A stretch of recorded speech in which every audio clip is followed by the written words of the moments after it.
EQU by ChoiceCenter Leadership University is where emotional intelligence meets extraordinary results. Founded in 1998 in Las Vegas, ChoiceCenter has empowered thousands of people around the world to unlock their full potential through experiential trainings and coaching. Here on EQU, we dive into the inspiring stories and transformative journeys from both famous faces and everyday heroes. Graduates who have harnessed emotional intelligence to have transformed their lives in ways that are nothing short of remarkable. From skyrocketing their careers to deepening relationships, balancing creative pursuits with focusing on health, finances, and family. Our guests share the real-world impact of EQ on living a life you author and love. Get ready to be inspired, challenged, and equipped with insights that can serve you to create radical results in your own life. If you're ready to dream, declare, and deliver, let EQU show you what's possible.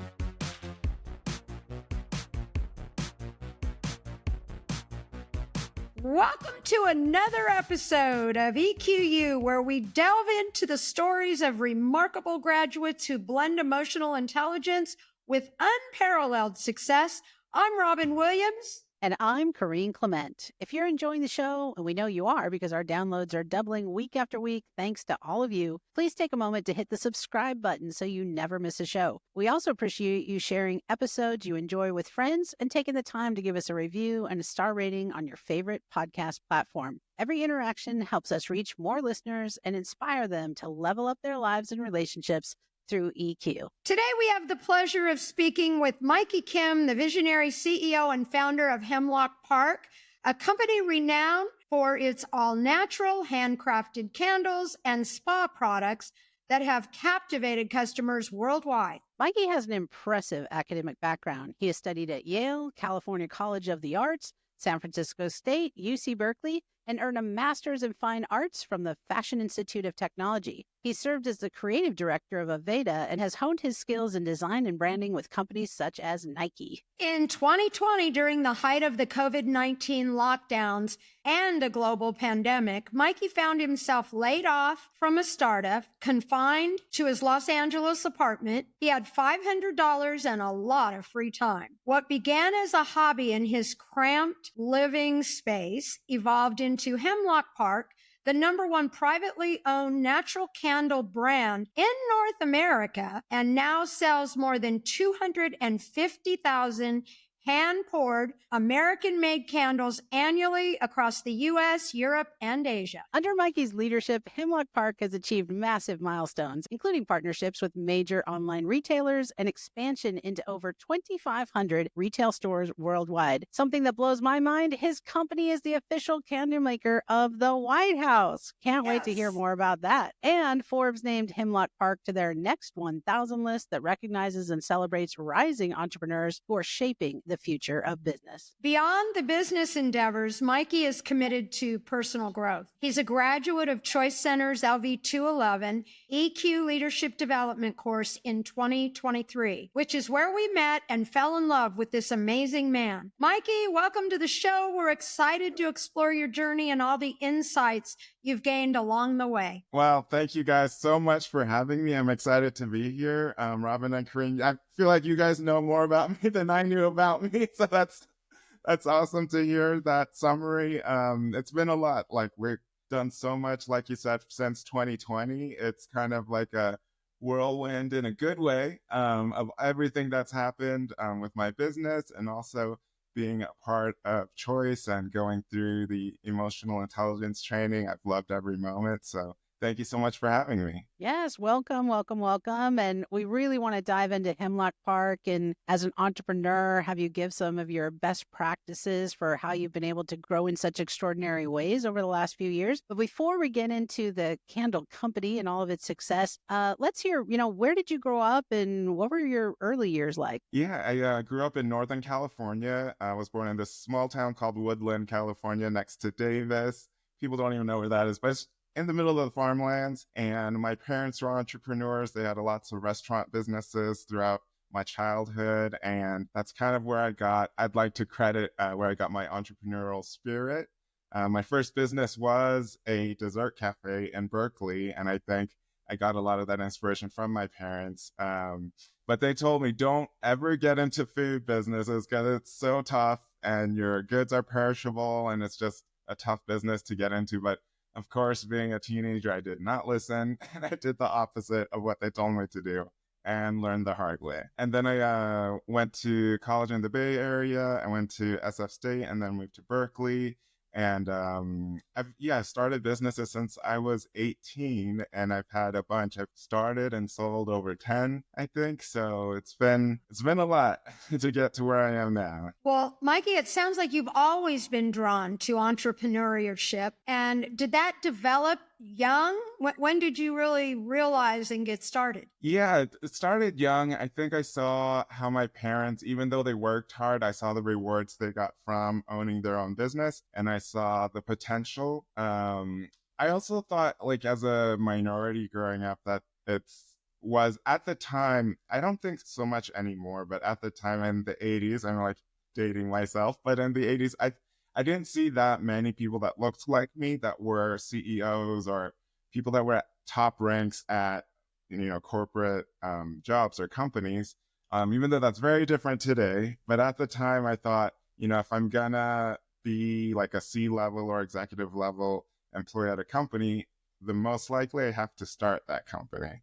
So that's kind of the mindset I had: work hard, create my own opportunities if it's not going to be given to me. And but I am so happy now to see now that there's people of all walks of life being CEOs of every company, and that's amazing how far we've come. So, but I do think all of us entrepreneurs that took these opportunities and turned it into, like I did, my own business, has helped in that process to normalize it so that anyone can be a CEO of any size company. Absolutely, Mikey. Did you go to school at all? Have any education around entrepreneurship? So I actually wanted to go to art school, and of course my parents were like, no, they wanted me to be a doctor or a lawyer. Very classic Asian American parents' hopes and dreams, which I crushed for sure. But a compromise was going to business school. I went to my undergrad in marketing, and that was kind of my compromise because it was like a creative side of business. So I did advertising and that kind of thing, so creative marketing. And I think that was our compromise. And I'm glad okay, don't show this to my parents because they'll be like, I told you so.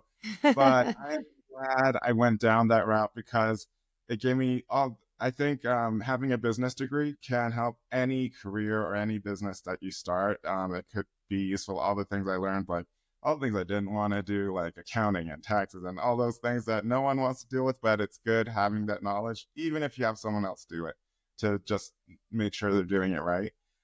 So I'm glad I had that experience and knowledge, but at the time I really fought against it. So to get my creative, energy satisfied, I got my master's in design at FIT in New York. So I got the business undergrad in marketing and then a master's in design. So everyone wins in a way, and everyone was happy. And now my parents, they still don't get what I do. They're like, candles, $250,000, who's buying? They still don't get it. But they're glad that I'm doing well, the business is successful, and that me being as hard-headed as I am. And I tell them I got that from them because they, did their own thing, and their parents told them not to be in food businesses. And they did it anyway. And I think deep down they're proud of me, and one day I hope they can say it out loud. Mikey, I can't imagine they're not proud of you. I mean, you just took it on. And of course, what you just said, you're duplicating what they did and they got successful. And they're probably looking at you thinking, thank God. And something tells me this isn't the only adventure you're going to be on. Before you had plans for Hemlock Park, you had a career in design and branding. Could you share a little bit about that phase of your life? Yeah, so I actually consulted for lots of startups and smaller brands and brands of all sizes. I even created packaging for Nike. I was a creative director at Aveda, where I designed all of their in-store displays.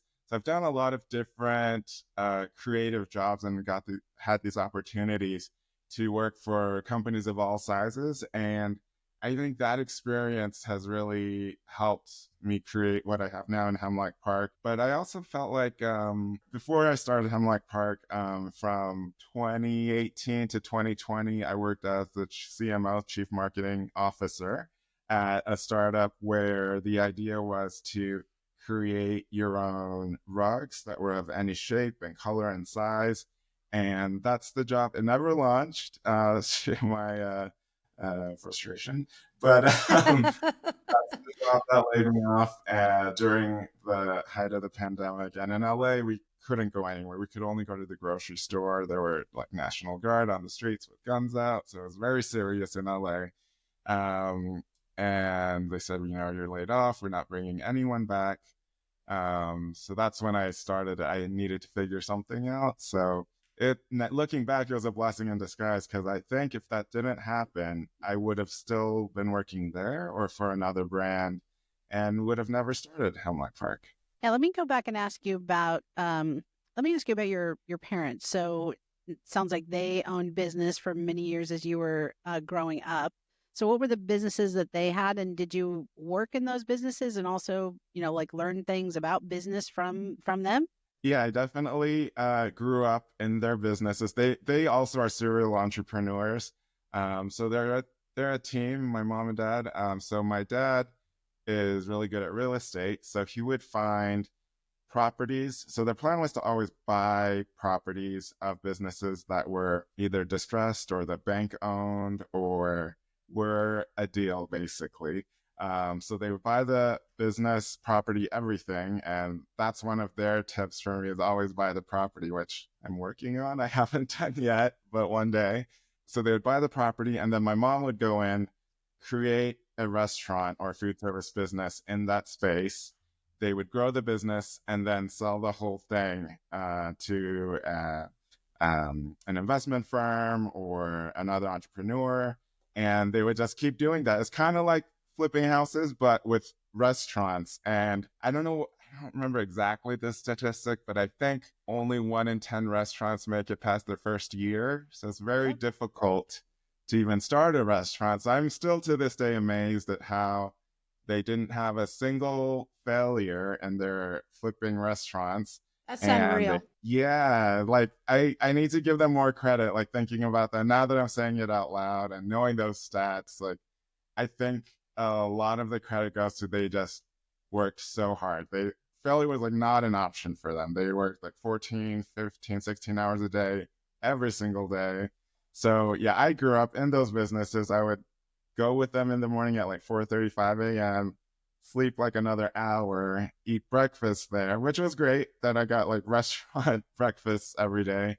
And then I would go to school from there. And that was like since I was a kid. So from preschool to elementary school, junior high, even up to high school, they had some type of restaurant. And we moved around a bunch because when they would flip them, sometimes they would find one in another town. And so they did what they had to do, what they believed they needed to do to be successful. And those were the sacrifices they made. And those were a lot of the lessons I learned. And the entrepreneurial spirit, I saw that hard work, not giving up, pays off. You certainly did thrive going right behind them and going into everything you're doing. I grew up with my dad in his insurance and real estate business.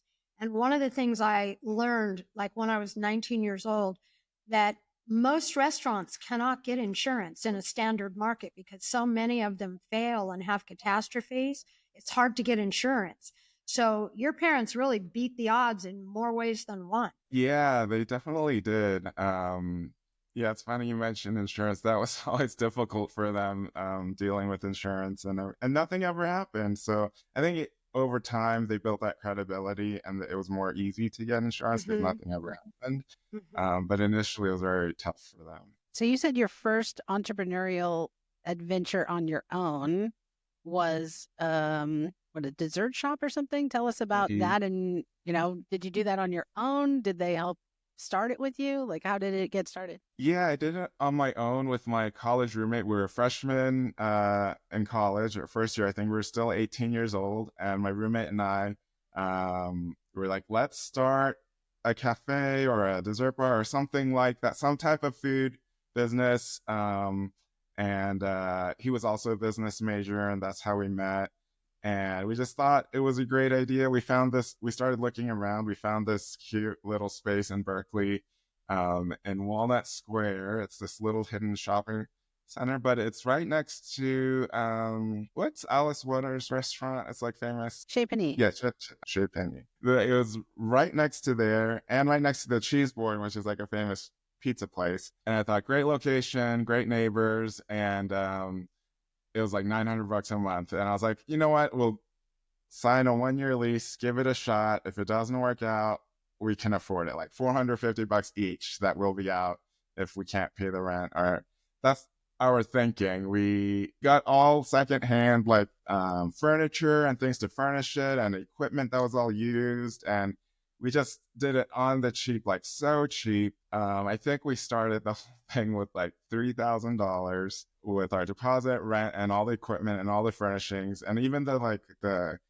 we made it looked really nice. I think looking back, but even the couches we made out of like headboards that were sold from like a liquidation sale from a motel that shut down. But we did what we had to do to make, like, we really bootstrapped it. That was like the definition of bootstrapping it, I think. We quickly found out that it wasn't any business of any size, no matter how small it is or how cheap the rent is, it's not easy. And we just thought we would take turns running it, and then we'd go to school full time, and we would just and we scheduled our classes so they wouldn't overlap, so that one of us could run the business at all times. But it was so tough. It was, I think, my parents enjoyed hearing my stories about how tough it was and all the I told you so's, and not listening to them when they said, don't get into food business. And I did anyway, because I kind of grew up thinking that's what I know. So it was like my comfort zone in my first business venture. We were kind of blessed. We were really kind of hoping to get out of it after a year. Not out of it, but maybe just, I think it came to a point where we had to decide, are we going to drop out of school to keep it going, or are we going to focus on school? And I think we both were like, let's finish school. Like, let's get our education. And then this was like a nice first business experience.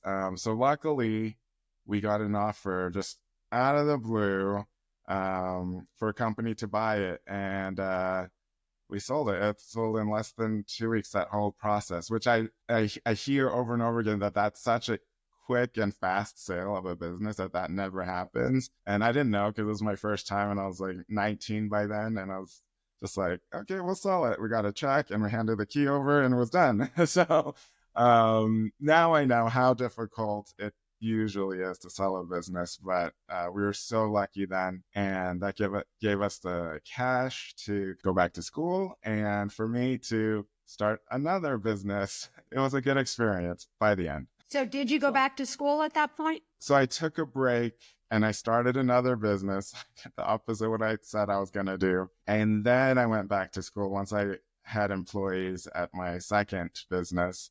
The second one was in the Haight-Ashbury in San Francisco. And also, I should have learned my lessons. Well, this time it was a big space with an expensive rent. I was in over my head. I think I got too confident, and I was like, oh, I have a win under my belt. I exited. I have all this money, which I thought was a lot of money. And I started a second business, which was an ice cream store in the Haight-Ashbury, 1 block away from the most famous Ben & Jerry's in the country. Wow. So not the best idea. And that business actually was the toughest time of my life. It was so difficult. It didn't do well. I tried lots of different things. I pivoted. I turned it more into a restaurant with like food and everything. Thought maybe that was like also in over my head, because we didn't have a commercial kitchen, because it wasn't designed that way to begin with. So we're really restricted on what kind of food we can make. Yeah, it was just so difficult. The rent started getting backed up. I was like months and months behind. The landlord was Now that I think back at it, he was very mean, but I think he was the like pretend mean, but he actually really cared and was really nice. But he had to give me that tough talk so that I wouldn't feel like it was fine that we were 6 months behind on Oh rent. my goodness. It got to a point where I was maybe over a quarter million behind in bills. It was very difficult for me. And I was still, I like to say now, a kid. I was maybe by then like 19 and a half, 20 years old. And I paused school and I was so confident. And then to like have reality kind of slap me and be like, it's not always that easy. And it got so bad to a point where I thought I tried everything. I was out of and I had borrowed money from, which I'd never done before. And I was always raised to like not borrow money from friends and family. But I did that because I felt like if I just had a few more months or if I had just a little more cash, like it was gonna make it. And it's hard to see clearly, I think, when you're in it. And whether it's going good or bad, and in this case, bad, terribly. And it was very hard to see clearly. And I just borrowed money from everyone I knew, like my own parents, my friends, even like some of my professors, which that was probably Oh, crossing a wow. line too. Yeah, so I got money from anyone I could, and I learned how to do projections and charts and finances, and there were some promising numbers, but I lost it all. And it got to such a bad point in my life where I thought about, I guess more than thought about, I thought about just not existing anymore, like killing myself. Oh And I thought that's how like serious it felt at that time. Like now that I'm looking back, I'm like, I could have just walked away from it. I could have, I didn't, it feels hard. It felt like that wasn't an option at that time when I felt trapped and I was in such a deep hole that I had to dig myself out and just walking away wasn't an option. And I wish I knew some of the things. I'm glad that I'm still here and that I made it through that difficult time. But I wish I knew that was an option. Feel like it really like kind of saddened and it kind of like changed who I was as a person, that experience. I think I became kind of depressed and sad and definitely not as confident. A total reverse of what happened the year before. And I kind of just felt like giving up. But even after all that, my friends and family were still supportive. They're a little disappointed that they lost their money. And yeah, I made it through. How'd you move yourself through that? So thankfully, because I had that experience of selling my first business, I thought, okay, I'm at a dead end. I don't see this working out. I'm over $250,000 in debt. I thought, what can I do? And walking away wasn't an option in my mind. I think a lot of it was because I owed so many people so much money that I was like, walking away is not an option because how am I going to pay them back? So I was like, okay, I need to try to sell this thing somehow. So this is when I actually tried to sell it and I got a business broker, which people debate if that's worth it even now because they charge a lot of commission. But I felt like I had no choice and I was 19 or 20. I had barely any experience in doing that. So I used a business broker and she was amazing. She like really like walked me through everything and told me like in the end, if no one buys it, like that's a possibility. And that most of the time she's like, most of the time businesses plan out 6 months in advance when they have a 6 month runway till the end trying to sell it. And she's like, okay, I can do it in 6 months. But she's like, that happened a year ago for you. So let's just really pray and hope for the best. This is a time in my life where I thought I was really fortunate and blessed because Starbucks offered to buy it and for way more than I was hoping for. And it was just being really lucky, right time, right place kind of thing, because they wanted a prime location in San Francisco, and they did not care about what business was in there. So all the things aligned, like it didn't matter how my business was doing. It was just that I picked a good spot. They made an offer and that also went through pretty quickly. And the landlord was happy. The landlord got paid. And in the end, I had enough money to start over, go back to school. And looking back, that a lot of times I get asked if I could erase that experience or like have skipped that or not started that business at all. Initially, I said yes, like it was the worst time of my life. But now I see that I learned so much from that experience. And I think I give a lot of like talks and like how I started all my companies and everything. And I think I've learned more from my failures than from my wins. 'Cause you Absolutely. win, you feel good, and it's like great, and it can be inspirational and help others. But I think your losses and acknowledging those and not just pretending like they don't exist, which I used to do for a long time. You don't grow from that and you don't learn from that if you just bury it. I wouldn't take it back. I'm glad I had that tough time in my life because I think that's made me more resilient, more willing to do whatever it takes. Also knowing that sometimes it's okay to walk away from something and to not put yourself in a position where you feel powerless and have no say in it, because you do have a say in it. I'm glad that I know that now, and I credit a lot of my or all of my success now to those failures I had in the past. So, Mikey, I'm hearing you say that you had something go upside down, but you went and chose a really good location. And as the story goes full circle, your location is what attracted really a top of the line company that wanted your location. So in the end, that's what turned it around for you. I think most of us that really get something to go big, we've had a lot of things we fall down with and get back up. That's part of the path of being an entrepreneur. How much longer after, you kind of thought, gosh, this is so dark, I don't know where to go, and you're actually thinking of exiting the planet, how much longer after that do you get this opportunity from Starbucks that wants to come in and buy the location? This took a little longer than my first time. It did take about, I think, half a year, like 6 months, kind of like what the business broker said it would take. I just kept with it until it sold because, again, I felt like I had no choice. I had to make it work somehow. And it actually started doing a little better by the end, almost enough to break even. So I think that's where the landlord was a little more willing to wait with me. So we started paying bills, and I got this like slight glimmer of hope being like, if it doesn't sell and it's breaking even, maybe after year one, it'll make it. But as soon as I got the offer, I was like, I'll take it. I'm done.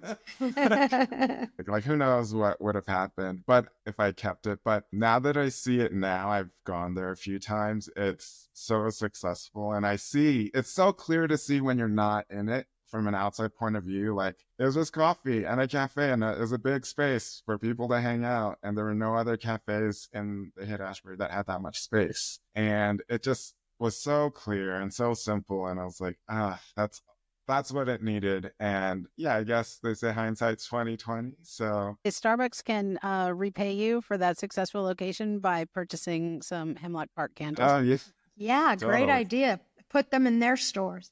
I was going to say, Mikey, looking in the rearview mirror, something that you know very clearly about now, think about the power of your intention as you went through all those stages, but you chose not to give up. You chose not to get that easy way out. And look what happened. You attracted a great finale. It looked pretty hopeless there for a minute. And so I love your story. Yeah, thank you. Yeah, I feel like even as a kid, as a kid, I called it hoping for something, Mm-hmm. but as I got older, I called it intending for something or having a clear intention on what I want. And then also more recently, I've realized that it's not just the intention, but also taking action on that intention. So not just hoping something will happen. Because I used to make vision boards every year and be like, why did most of these not happen? What's going on? But then as soon as I started taking action, putting together a plan on how are these goals and things on my vision board going to come true, it gave me a blueprint on what to do. And it made it very like doable and realistic. And I think that's been very helpful in both growing my businesses and also personally in my personal life, accomplishing the things I want to. So, yeah, I think I'm a strong believer in having clear intention, but also taking action on that intention. Beautiful story. Mikey, why don't you share with us how you gave birth to Hemlock. What happened? Yeah, so it was 2020, like the end of 2020, still during lockdown in LA. I was laid off, unemployed. I had like $500, not much.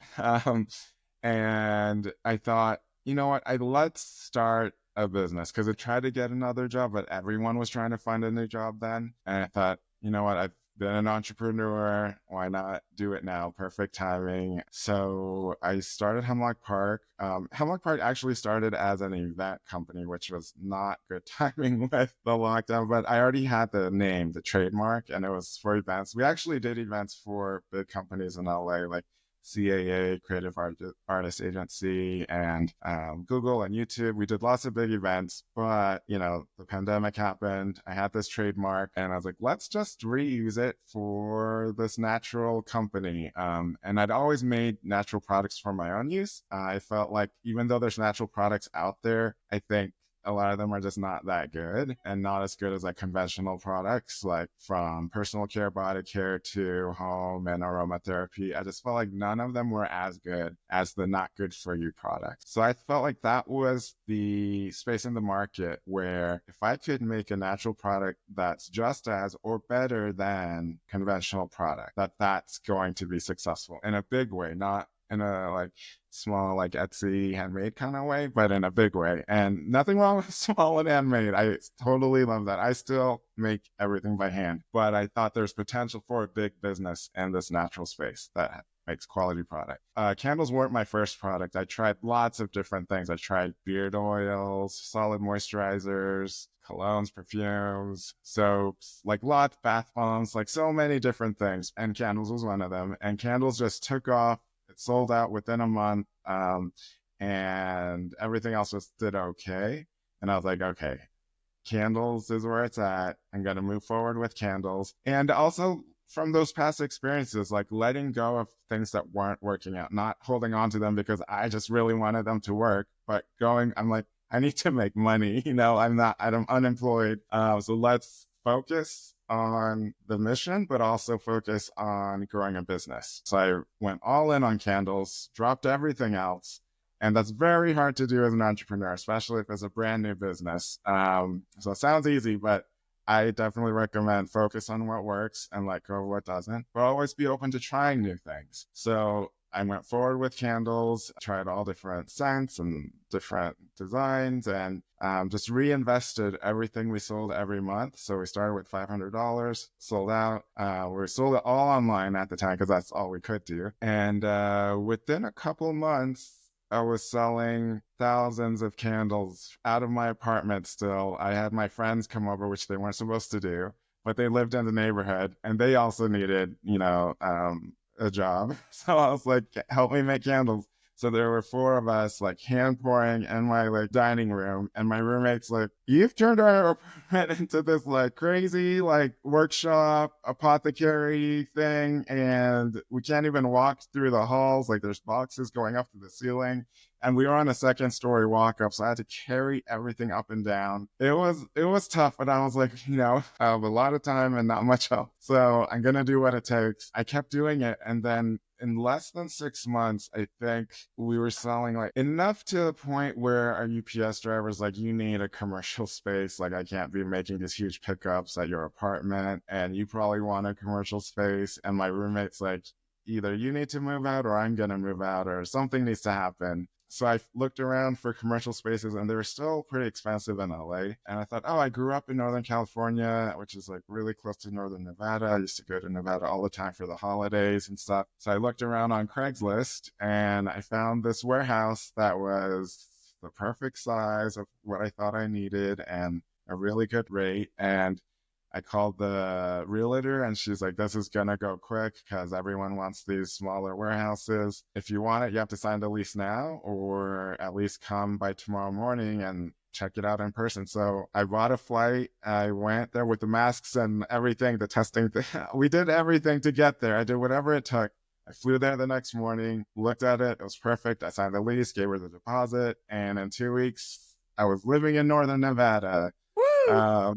It just happened. And I think I had such a clear goal of making this new business work, that all the details and all the just picking up and moving, it was not hard. It was just one of the steps to get to this big goal. Because all my friends were like, "You're just gonna move like that? What are you doing?" And I was like, this is working, and I'm gonna make it work. And maybe I'll be back one day, but I know you want me out of here to my roommate and best friend. And he's like, "I didn't mean for you to like leave LA," but I was like, "I need to do what it's gonna take to make this work. I'm so confident that it's gonna work." And I was like, "If it doesn't, I'll be back." So I was like, "Give me a year. We'll see what happens." And that's been 3 years ago now. We're in our 4th year. You market your candles as natural.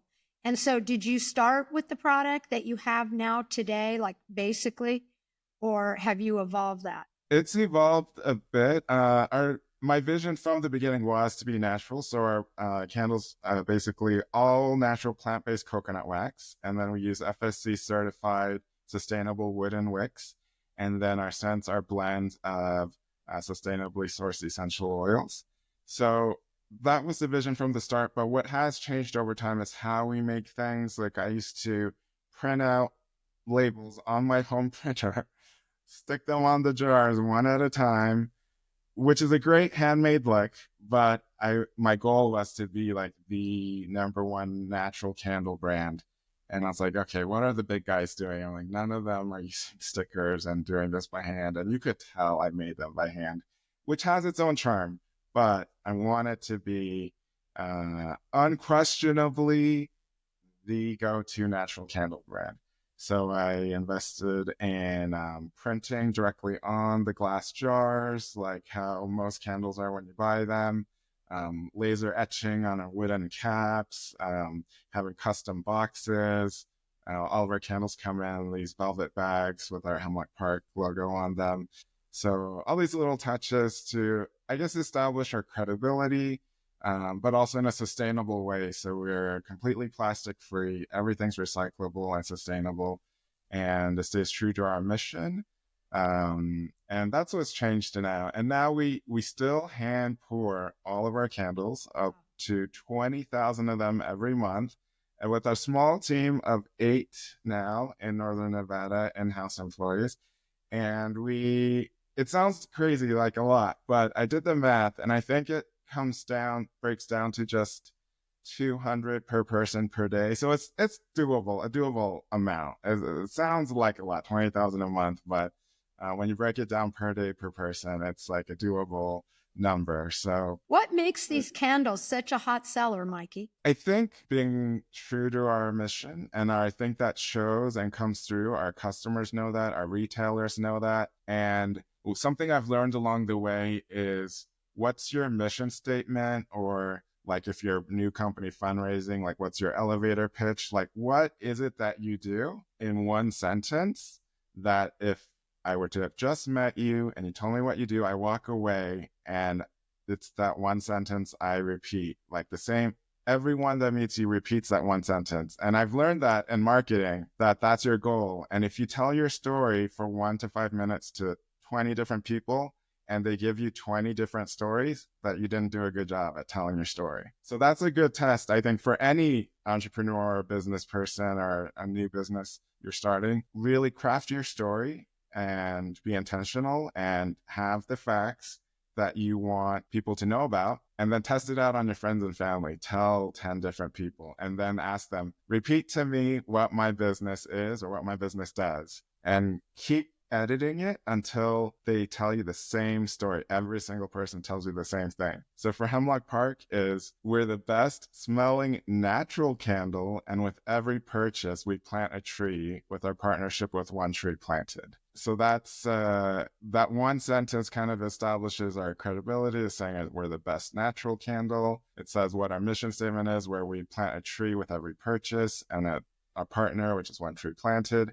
And all of that is in one sentence. And everyone repeats that when they've met me or looked at our website. So it's become very clear what we do, what our mission is, and the good we're doing and giving back. My goal is to plant over 1 million trees in the United States, reforesting an entire forest. And to me, that's a big change. Yes, small changes are something, but if you're capable and have the intention and goal of a big dream, why not make that big dream happen?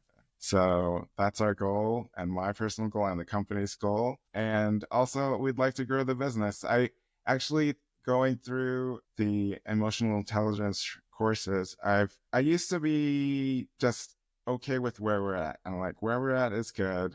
I don't want to overwork myself.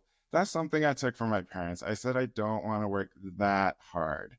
I want to work hard, but not that hard, to the point where they come home exhausted and just pass out and then just wake up at 4 a.m. the next day and do it all over again. I respect that and appreciate that, but even for them, I think they hoped for me that I wouldn't work as hard as them. So it was been my goal to work smart and hard, but not that hard. But now I realize, like, okay, we're at a decent stage in our company. We're profitable. We're growing. What's my goal? What's next? Why not shoot for the stars? Why not try to accomplish more and not just kind of say like, oh, it's good enough? And that reminds me, like, the saying I told myself is like, good enough for me isn't any longer good enough. Like, that's just settling to me. But all the way up until I came to Choice, I just would be like, it's good enough. And then just leave it. It's comfortable. But now I realize the potential I have and what I'm capable of doing. And although we're already the #1 natural privately owned candle brand in North America, this is a fact. Top 10 global candle brands are all billion-dollar companies. That like shocks people because people are like, candles? But the top 10 candle brands in the world are all billion-dollar companies. And we're on our way to doing that, but it's not going to just happen just because. Like, I need to have the attention to make that happen.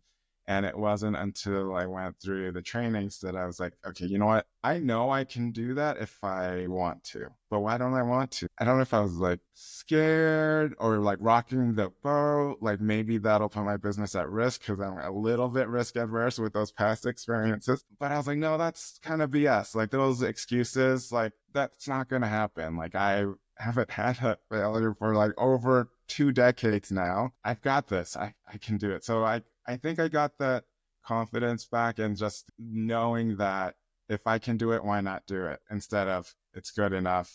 It's good enough. If the potential's there and I know I'm capable of doing it, like, let's go for it. So that's where I'm at now. So I'm so excited to grow the business and to be a top 10 global candle brand. You are so inspiring, Mikey. Like, you just walked us through all the levels of the down, down, up, down, up, down, up. And that's the entrepreneurial spirit. I had no idea the candle business was at this level. You started in your little place. And when I first got your first candle, you gave us a gift. They're really good quality. They are great product. They're the best smelling candles. And I'm still waiting for you to make me that Malibu mix on that candle. I'll get to work on that. Okay, good. It's always like, I always have like a list of things to do, like, so long, but it used to feel overwhelming, all the things like my to-do list, but now I've learned to break it down into manageable things and prioritizing, as looking at this list of literally hundreds of things can be overwhelming at times, and just prioritizing and being realistic, like, what can I do today? What can I give my all to today? And that makes things very doable versus looking at this impossible to finish list thinking like, oh, it's overwhelming, I'm not even going to try. Like, that's something I've learned in my adult life that's been very useful as well. But also I wanted to point out, I love sharing like the downs, like you mentioned, and the failures, because I feel like a lot of entrepreneurs, and especially on social media, people share just the highlights and things that worked out. And then everyone just thinks, oh, it's so easy to be an entrepreneur. It's just going to work out and it's just going to be perfect. And it's not easy, and there's every entrepreneur has had some type of loss or failure. Like, maybe their whole business didn't fail, but there were times when it was going to, or times when it was tough. And to be having that full picture, I think, services new entrepreneurs or people thinking about starting a business a lot more, in my opinion, than only seeing the highs.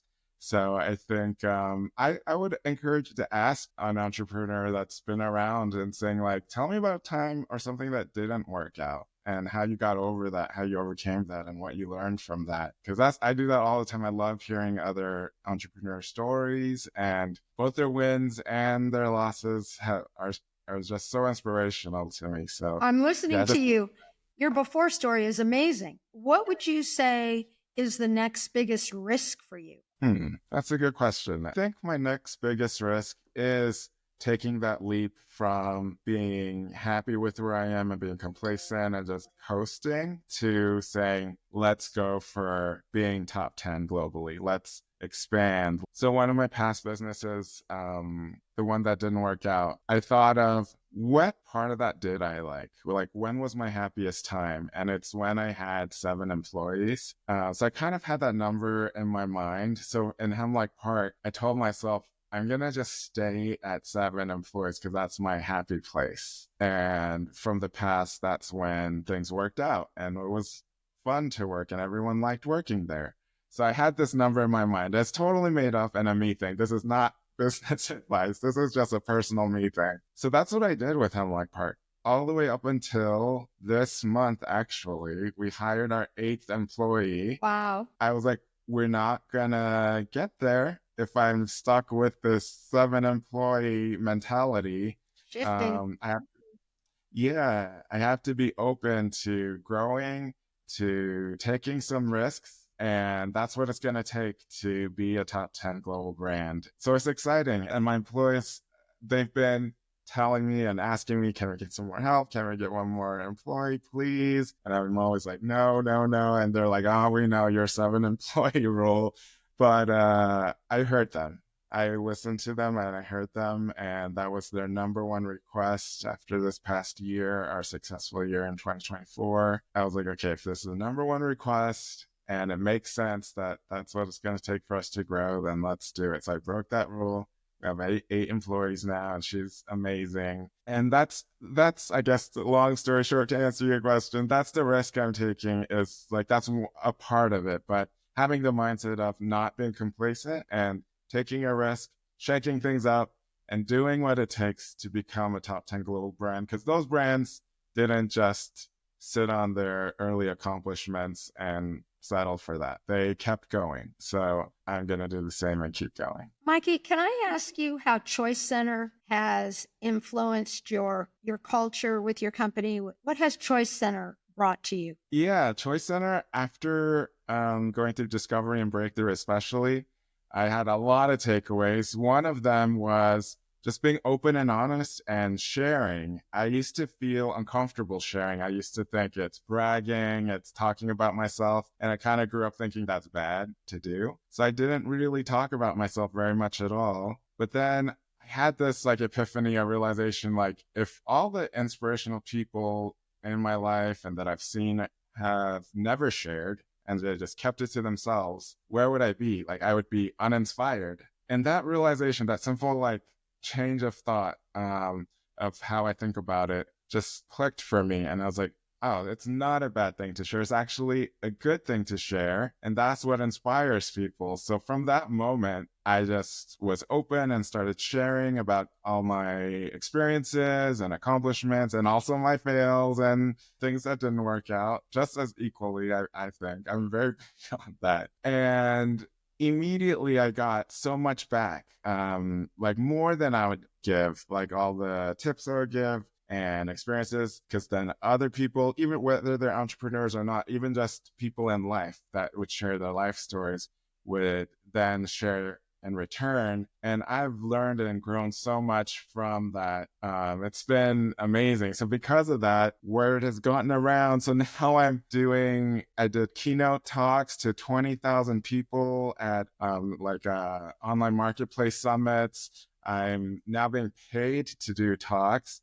which was never even my goal. And it still isn't my goal, but it's like a happy accident that I wouldn't call it even an accident, just a happy cool thing that's happening by just being open to sharing my life experiences and knowing that it's helping entrepreneurs and non-entrepreneurs, just helping everyone. That's been very cool. I don't know if you remember this, but there was a graduation where you shared and you said, I really have built the capacity to have the confidence to do this. And I just spoke in front of, 20,000 people at a convention, and it feels comfortable to me now. And those are the kinds of things that I learned through taking this emotional intelligence training. And there was a dad in the audience that came to watch his daughter also graduate. And he came up to me afterwards. His name was Janser, and he'd been a business owner for 30 some years. And he said, I get asked all the time to speak, but I don't have the courage or the confidence to do it. He said, do you think if I came, I could have the results that this gentleman had? And I said, absolutely. And he enrolled and came the next month, and he got exactly what you did out of it. And he went back, and his church had asked him if he would start leading business classes to be able to teach other people in the Hispanic community that he was part of to be business owners. And so just you sharing and, putting yourself out there rippled. And I'm sure that there's so many more stories out there that you've impacted, but it's just so cool when we hear some of those. Awesome. Thank you so much. That's Amy's dad, right? Yes. Yeah, Amy Estrella, Janser. He came up to me at his graduation because he got on the mic and he told me, I got on the mic because of you. He did it at the graduation. Yes. Yeah. And to hear things like that, and I'm like, that's why you share. That's why it's okay to talk about things that have worked out for you to inspire others and to make it feel like I can do it because he did it too. So that's why I do it. So yeah, I've loved being in Choice. I've loved being an inspiration, hopefully, by sharing my story. And I've loved being on this podcast. So thank you, guys. Thank you. We love having you. What have you taken away from ChoiceCenter that has influenced and impacted your leadership style? So after my experience in discovery, breakthrough, and leadership, I was the captain of my team, and leading a team was it reminded me a lot of leading my team at work. And it was a different experience because their paycheck and being paid wasn't the motivator. That wasn't the carrot I had to dangle over to motivate people. And it got me to think of what truly motivates people, because it made me realize that that's not at work either, actually. It's being happy, really, and getting something out of life that you want. And I know that a paycheck is a means to that, but it's really that having a good life. And for the team at Choice, we all had our own personal goals. And it was interesting to see the perspective of all these different people on my team that have all these different goals, but our unifying goal was to complete our personal goals together at the same time. And how do I support these 20 different people with 20 different goals? And my initial way of doing it, of being just do it because I told you so, did not work. That did not work. I learned that hearing each person as an individual, listening to what each person's individual goal is, acknowledging what their goals are, and letting them know that they're heard and that I'm on their team, and that I'm there to support them, and that I don't want anything back, so that it's open, selfless, truly committed to supporting the team and each person on the team in accomplishing their goals. And that, I think, to me was priceless, because I then took that to work and I tried to lead by listening and really hearing what each person's goals are, and not just saying, do it because I told you so. And the results have been such a difference. Kind of picture it when I'm a kid, when my parents tell me to do something and I don't want to, I'll do the bare minimum if I even do it at all. And that's kind of how I relate to an employee. If you tell them to do something that they don't understand why you're telling them to do it or what the purpose is, then the results usually not going to be great. They're going to be like, why am I even doing this? But if you're on the same page and you took the time to explain why we're doing this, what the goal is, and that we're all on the same team, the results are always much better than the old way of me doing things. So that's been one of my big takeaways with being at Choice and what I now do at work. Mikey, as we get near the end of an episode, we always like to do a series of some quick fire questions. So would you be ready to handle our quick fire questions that we'll send your way? Okay, sounds good. Are candle scents designed for specific outcomes? Like are there really scents that support relaxation, sleep? Like tell us a little bit about the scents and how you design those. Yeah, so candle scents, some people call it aromatherapy. Definitely we designed them to be calming. We don't make like complex blends like a lot of candle companies do. We like to make things with either 4 to 6 base essential oils to be like this herbaceous, clean, calming effect and not, what am I smelling? What's going on? Our candles don't smell like pink bubble gum. And if that's what you're looking for, we don't make that. Yeah, our intention in our candles is to be a singular or a very like few note candle. So our scents the names are very like straightforward of what they are. So there's Palo Santo or white sage or blood orange. And it's not a blend of like 20 different things. And that's kind of like how I like to do things, like keep it simple, keep it direct. You know what you're smelling, you know what it is. And if you want to be creative, we encourage people to make your own blend by getting 2 different ones. And then you could create like a Palo Santo white sage. Smart. And what's your favorite candle scent that you produce? So currently my favorite candle is one of our new ones. It's called Santal, inspired by like sandalwood and other woodsy scents. There's also a little bit of Palo Santo in there because Palo Santo is our top seller. So kind of incorporated into some of our other scents, but Santal is my current favorite. What is the one book or podcast, either one, that you recommend to everybody? Oh, there's a lot of books. I read a lot of books, but my current favorite book is this book called Let Them by Mel Robbins. It's really resonated with me, especially with the trainings that I've gone through at Choice. Just the concept ideas of let them, like people other than yourself that you can't control, let them do what they're going to do. That you can't control anyone but you. And that frees up all my mind space and time and frustration to just focus on me. And that, I know it sounds like a simple concept, but it's really freed up my mind space and time to really focus on what matters and what I can control, which is myself.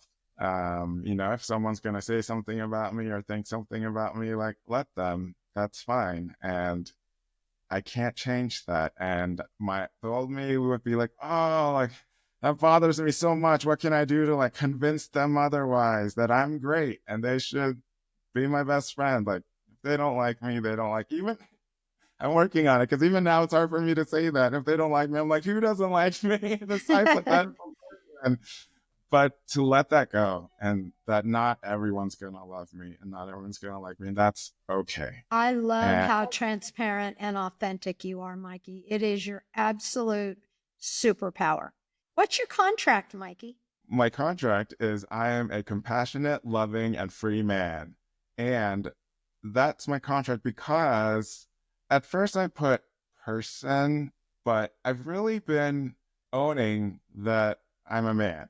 And I've always been very like vague about just who I am, my sexuality, being a man. And I was like, it's okay to say who you are. So that's a part of my contract.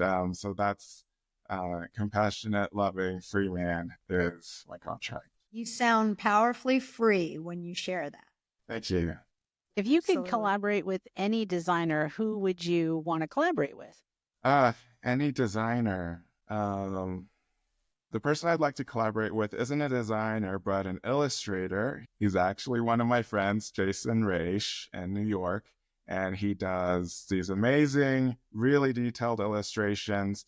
He does covers of The New Yorker, but also like Star Wars prints, like all over. But he stays true to his style. And that's what I've always appreciated about him. So if a big brand comes to him saying, we want to work with you, he's like, great, but it's going to look like my stuff. It's not going to change. It's not going to look like what you're telling me to make it look like. And they either take it or leave it. And he stays true to his design aesthetic to who he is and what his artwork is. And when you see his prints, you know it's his. So I really respect that about him. And I'm also an artist. I'm a ceramic artist. And I also don't want the world to influence or change my art. And I love that he doesn't let the world do that. He's strong and committed to his style of art. I remember in leadership, you had a ceramic goal. What did you create in leadership? I don't remember. Yeah, in leadership, I had a ceramic goal of making 12 ceramic pieces. The collection is called Breakthrough, and the pieces are basically, I wish I had one here, but they're shattered ceramic pieces with 14 karat gold, like gilding. You can send us a picture of it. We'd love to see it. Yeah, and I made each one inspired by each player in my LV team, 211. So there's a lot of pressure to make 12 pieces in 90 days, but I made it work. And what became of those pieces? Did everyone get one as a present, or do you have them somewhere? So I have them all up at work, but everyone got a print of my favorite one, and they all got signed, and I wrote why it was inspired by each member of my team. So everyone on 211 has a print of the ceramics. That's beautiful. What is your EQ superpower, Mikey? My EQ superpower, which I've heard said back to me a lot ever since discovering Breakthrough, and even up to like a week ago, is everyone says I'm very open, that I'm not keeping anything from you, I'm not deceitful, or everyone knows what I'm thinking. And I used to think that's not a great thing. Like I used to like being mysterious, but I see now that there's nothing wrong there. It's actually great to be transparent, honest, and open, and where everyone knows where you stand, because good to know you can trust someone. I think that's like where trust comes from, is honesty and openness. And and I think through this podcast, you guys have seen that I'm open to sharing my wins and fails, and that wasn't uncomfortable for me before, but now I own it, and it's so refreshing to just be able to speak the truth, because it's actually very hard to remember lies. So it's easier to just be honest. That is For true. sure. Mikey, may I ask you, we just finished our JW14 Journey Within. Would you share with us what the value of the Journey Within? It's a 6-month program. It's different than anything else we do. What was it for you that rang the bell? Yeah, so I just completed JW14 Journey Within, and it was 6 months that I loved every moment of, actually every moment of. Honestly, I want to say it's my favorite training, but also I've kind of learned not to compare. So it's one of my favorite trainings.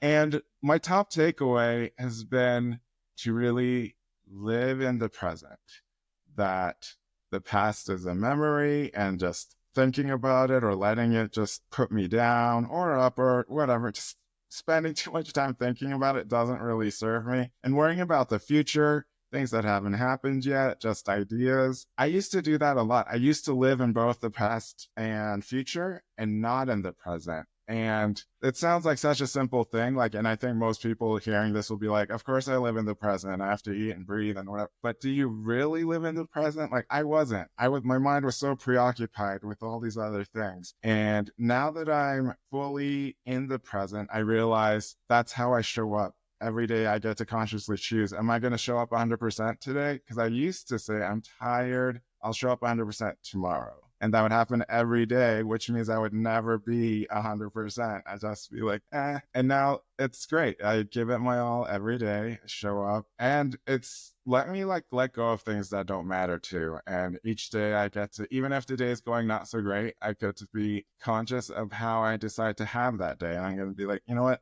That's fine. I acknowledge that happens. It's still going to be a great day. I'm going to make it a great day. And I've seen how that lights up people around me. And I used to be the person that gets brought down if other people are down. And now it's the opposite, is I get to bring people up because I'm always up. So that's been some of my biggest takeaways. I feel like that's so invaluable. I couldn't ask for anything more. It's just being in that place where you get to choose the day you're going to have versus letting the world decide what day you're going to have, that's an invaluable place to be. And also sharing that experience with my team, my fire group and Journey has been great too, sharing their all different experiences and all different takeaways. I feel like everyone else had a different one than me, and it's amazing to see like what we've done in those 6 months, which sounds like a long time, but it went by so fast, and we wish it would keep going on forever. So we're going to have our own monthly calls now, and yeah, I've loved every moment of it. And Mikey, I'm so excited that you're going to staff this next JW and be with us as a coach, because you really solidly understand everything that's available and possible in Journey Within. And I want the whole world to have that. So thank you. You're a contribution beyond description.